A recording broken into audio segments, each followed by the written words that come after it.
नमस्कार। हमें है आपकी सेहत का ख्याल, इसलिए हर रोज लेकर आते हैं हम आपके लिए न्यूज 24 का खास प्रोग्राम संजीवनी। मैं हूं आपके साथ रोमिता तिवारी और मेरे साथ हैं जाने माने आयुर्वेदाचार्य डॉक्टर प्रताप चौहान। डॉक्टर चौहान, बहुत स्वागत है आपका कार्यक्रम में। Thank you. पतले बालों से हैं परेशान तो अपनी डाइट पर जरूर दे ध्यान। अब पतले बालों से ना घबराएं, पतले बालों का पक्का इलाज पाएं। डॉक्टर प्रताप चौहान के साथ देखिए संजीवनी।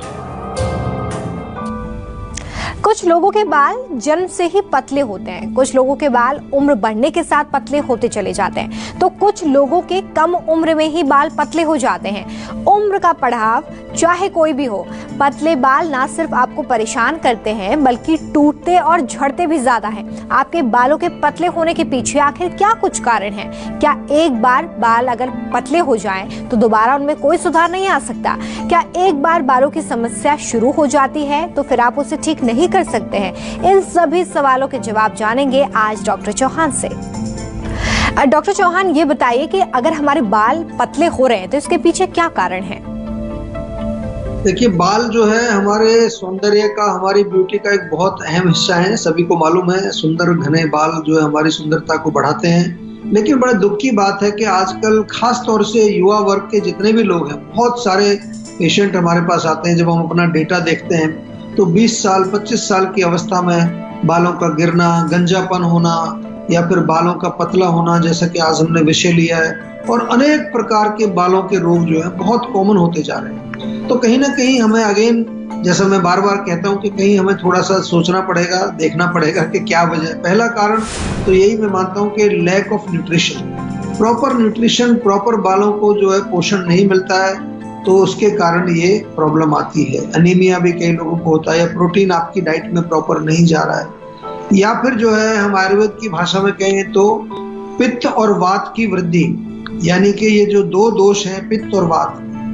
पित्त बढ़ने का क्या मतलब है कि अगर आप बहुत ज्यादा जो है तीखा, मिर्ची, मसाले, अचार, गर्म तासीर वाली चीजें खाते हैं। वात का मतलब क्या है कि यदि आप बहुत ठंडा या कोल्ड ड्रिंक्स वगैरह, ड्राई, क्रंची, क्रिस्पी, या जो आजकल स्नैक्स वगैरह जो चलते हैं, क्रंची स्नैक्स जो होते हैं वो खाते हैं, तो वो भी जो है इसका कारण बन सकता है। ध्यान से सुनते रहिए, क्योंकि हो सकता है आप ये चीजें कर रहे हो। इसके अलावा जंक फूड का सेवन, जो कि बहुत कॉमन चीज हो गई है, जंक फूड या कैफीन, चाय कॉफी का सेवन, अल्कोहल का सेवन, या स्मोकिंग, या कोल्ड ड्रिंक्स वगैरह पीना, ये जितना भी जो प्रोसेस्ड फूड है, इसमें किसी प्रकार का जो है कोई फायदा हमें मिलता नहीं है।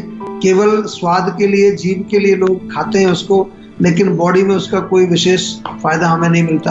हार्मोनल इम्बैलेंसेस के कारण भी हमने देखा है कि कई बार जो है जब हार्मोन्स की कोई विकृति होती है, उसके कारण बाल आपके जो है पतले होने लगते हैं। या फिर मानसिक तनाव या इमोशनल स्ट्रेस, डीपर लेवल पर मन दुखी रहता है, और डेफिनेटली केमिकल प्रोडक्ट्स जो हम प्रयोग कर रहे हैं इतने ज्यादा, जिनको क्या हम कहते हैं कि ये बालों की केयर कर रहे हैं, हम एक्चुअली अपने बालों को खराब कर रहे हैं। और कुछ बीमारियों का भी एक साइड इफेक्ट होता है, जैसे कैंसर किसी को हो जाए, या डिप्रेशन का जो पेशेंट होता है, तो ऐसे कई रोग भी हैं। और कुछ औषधियां हैं ऐसी जो केमिकल मेडिसिन हैं, उनके कारण भी हमारे बाल जो है वो पतले होने लगते हैं या बाल गिरने लगते हैं। डॉक्टर चौहान, अगर एक बार हमारे बाल पतले हो जाएं तो क्या फिर से हम उन्हें घना नहीं कर सकते हैं? बालों की सेहत सुधरे, इसके लिए हमें क्या चीजें खानी चाहिए और किन चीजों से परहेज करना चाहिए? देखिए, पहली बात तो अच्छी न्यूज आप सभी के लिए है कि अगर बाल एक बार पतले हो गए आपके, तो ऐसा नहीं कि दोबारा उनको घने नहीं किया जा सकता। कई हमारे पास अच्छे उपचार हैं आयुर्वेद में, जो कि रूट कॉज बेस्ड हैं, रूट कॉज को ठीक करते हैं, और वैसे भी लोकल एप्लीकेशन के लिए, जिससे आपके हेयर का वॉल्यूम बढ़े, आपके हेयर की ग्रोथ अच्छी हो। कई प्रकार के हमारे तेल हैं, जैसे भृंगराज तेल है, आंवला का एक ऑयल है, या हेयर लेप हमारा बहुत बढ़िया है। इसके अतिरिक्त जो है, मैं जैसे बार बार आपको कहता रहता हूँ कि चिकित्सा जो भी हम करते हैं आयुर्वेद में, वो बड़ी रैशनल चिकित्सा होती है, लॉजिकल चिकित्सा होती है। जीवा में हर काम जो है वो एविडेंस बेस्ड होता है, रिसर्च बेस्ड होता है। तो ऐसे ही नहीं कि आपने कहीं एडवर्टाइजमेंट सुनी कि ये बाल लगाइए, इससे आपके बाल घने लंबे हो जाएंगे, ऐसे नहीं होता है। आपको समझना पड़ेगा कि उसको जो है ठीक करने के लिए आपको हमारे किसी डॉक्टर से बातचीत करनी होगी। वो प्रॉपर आपकी हिस्ट्री लेगा, आपका रूट कॉज समझेगा और फिर आपके लिए पर्सनलाइज्ड दवाई बना करके देगा, चाहे वो लगाने वाली दवाई हो, चाहे वो खाने वाली दवाई हो। इसके अतिरिक्त प्रोटीन युक्त भोजन आपको करना चाहिए। बादाम खाइए, अखरोट खाइए, या कई प्रकार के जो आजकल बीज होते हैं, फ्लैक्स सीड, चिया सीड्स, या आपके कई सारी चीजें बहुत पॉपुलर हैं, सनफ्लावर सीड्स।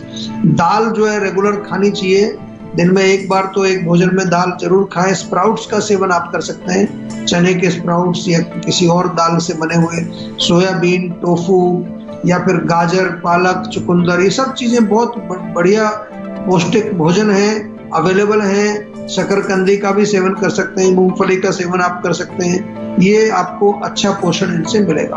और इम्पोर्टेंट चीज ध्यान रखिए, नो जंक फूड, जंक नहीं खाना है, कूड़ा करकट नहीं खाना है, प्रोसेस्ड फूड भी नहीं खाना, डिब्बे में जो चीजें आती हैं, पैक्ड चीजें आती हैं, और बहुत ज्यादा चीनी या बहुत ज्यादा कार्बोहाइड्रेट्स का सेवन भी आपको नहीं करना चाहिए।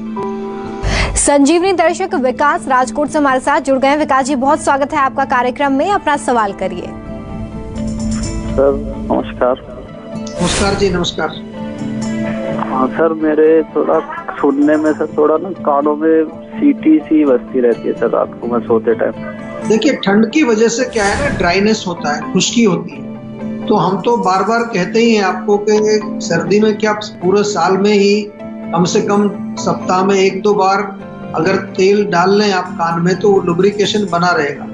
और तेल डालें भी ना, कई लोग तेल डालने से बड़ा पता नहीं उनको परहेज रहता है, तो एक उंगली अपनी तेल में डिप करके कान में तेल लगा लेना चाहिए। सुबह नहाते समय लगा लीजिए बाथरूम में ही, तो वो आपको सरल है, बिल्कुल सिंपल है, बहुत फायदा इससे मिलेगा। दूसरा जो है, कानों की केयर हम लोग करते नहीं है, कानों की साफ सफाई कभी नहीं करते, तो समय समय पर जो है आपको अपने कानों को साफ भी करना चाहिए, साफ कराना चाहिए। उसके लिए भी क्या करना है, कैसे करना है, आप हमारे डॉक्टर से भी बातचीत कर सकते हैं। और डॉक्टर्स नहीं, अगर आपके आसपास कोई अवेलेबल हमारी क्लिनिक है, तो वहां पर भी आप पर्सनली जाके हमारे डॉक्टर से मिल करके और प्रॉपर आयुर्वेदिक इलाज इसका कर सकते हैं।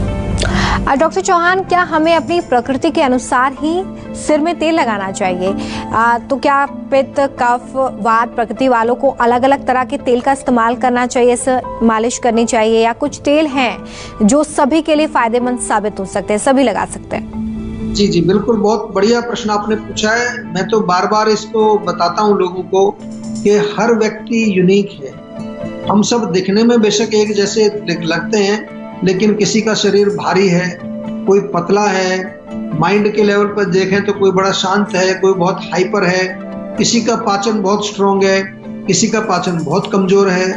हम सब जो है एक अपने आप में एक यूनिक प्रकृति लिए हुए हैं। उस प्रकृति के अनुसार ही हमें अपना खाना पीना या जो भी आपको, चाहे वो तेल लगाना है, चाहे आपको ब्यूटी से रिलेटेड कोई भी, या इम्यूनिटी बढ़ाने के लिए, हम तो जीवा में इस चीज पर बहुत फोकस करते हैं। क्योंकि जैसे अलग अलग प्रकार की कार होती है ना, एक कोई डीजल की कार है, एक पेट्रोल की कार है, सीएनजी की कार है, आजकल इलेक्ट्रिक कार भी आ गई है। तो सभी कारों में बाहर से तो एक जैसी दिखती है, लेकिन इंजन सबका अलग अलग है, सब में एक प्रकार का ईंधन नहीं डाला जाता। इसी प्रकार से जब आपको जो है हमारे जो बालों की केयर करनी है, तो अलग अलग प्रकार के हमारे बालों की जड़ या स्कैल्प जिसको बोलते हैं, जो पित्त प्रकृति के लोग हैं उनके अंदर नेचुरली थोड़ी गर्मी ज्यादा होती है, तो वो नारियल का तेल लगाएं। जो वात प्रकृति के लोग हैं, जिनके स्कैल्प आमतौर पर बाल उनके ड्राई रहते हैं, तो वो तिल का तेल लगाएं, बहुत बढ़िया रहेगा उनके लिए। और जो कफ प्रकृति के लोग हैं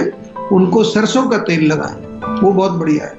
और जैसे आपने पूछा कि कुछ ऐसे तेल भी हैं जो हर कोई लगा सकता है, ऐसे भी हैं जैसे हमारा भृंगराज तेल आता है, बहुत बढ़िया, कोई भी लगा सकता है उसको, हर प्रकृति का व्यक्ति लगा सकता है। हमारा जो हेयर टॉनिक आता है वो कोई भी लगा सकता है। हमारे जो प्रोडक्ट्स आपको जो है ओवर द काउंटर मिलेंगे वो जनरल प्रोडक्ट्स हैं, लेकिन चिकित्सा की जहां बात आती है वहां पर हम जो है यही आपको सजेस्ट करते हैं कि आयुर्वेदिक डॉक्टर से बातचीत करके ही आपको कोई भी दवा लेनी है। इवन आपको अगर अपने लिए, जैसे आपने बड़ा अच्छा प्रश्न किया, अपने लिए कोई ऐसे प्रोडक्ट भी चाहिए जो रिजुविनेटिव हैं, उनके लिए भी आप हमारे यहाँ फोन करके बातचीत कर सकते हैं, आपको प्रॉपर सजेशन उसका दिया जाएगा।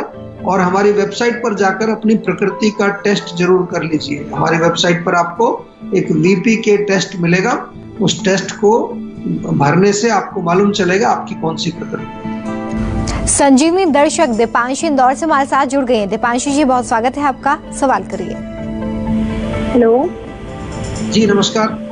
नमस्कार सर, मुझे ना स्किन प्रॉब्लम के लिए जानना था। रेड रैशेस हो जाते हैं कभी कभी बॉडी पे, जैसे कोई मच्छर खा जाता है, रेड स्किन पे, फेस पे हो जाता है कभी कभी, काफी बड़े बड़े। और दवाई भी कराई है, वो ठीक ही नहीं होते हैं, कभी 1 महीने बाद हो जाते हैं, कभी दूसरे तीसरे दिन बाद होते हैं। तो ये ऐसी स्किन प्रॉब्लम किसी चीज से कनेक्शन देखा है? किसी खाने पीने से या मेंटल स्ट्रेस से या कोई हार्मोनल प्रॉब्लम से कोई कनेक्शन आपका देखा उसका? नहीं देखा? जी नहीं। तो देखिए, थोड़ा सा मैं यही कहूंगा आपको कि त्वचा के रोग तो खैर जनरली पित्त के कारण होते हैं, तो एक तो पित्तवर्धक चीजें थोड़ी कम करिए, उससे आपको डेफिनेटली फर्क पड़ेगा। चाय, कॉफी, लाल मिर्ची, अचार, तीखा, चटनी वगैरह ये मत खाइए ज्यादा। और दूसरा जो है, माइंड को रिलैक्स रखिए। कई बार क्या है कि माइंड में भी बहुत ज्यादा एजिटेशन चल रहा होता है, बहुत ज्यादा गुस्सा होता है, बहुत ज्यादा इरिटेशन होती है, तो उसको थोड़ा सा आप शांत रखिए। डीप ब्रीदिंग करिए, कुछ प्राणायाम करिए। जीवा मेडिटेशन बहुत अच्छी एक मेडिटेशन है, वो YouTube पर आपको मिल जाएगी, वो आप करिए।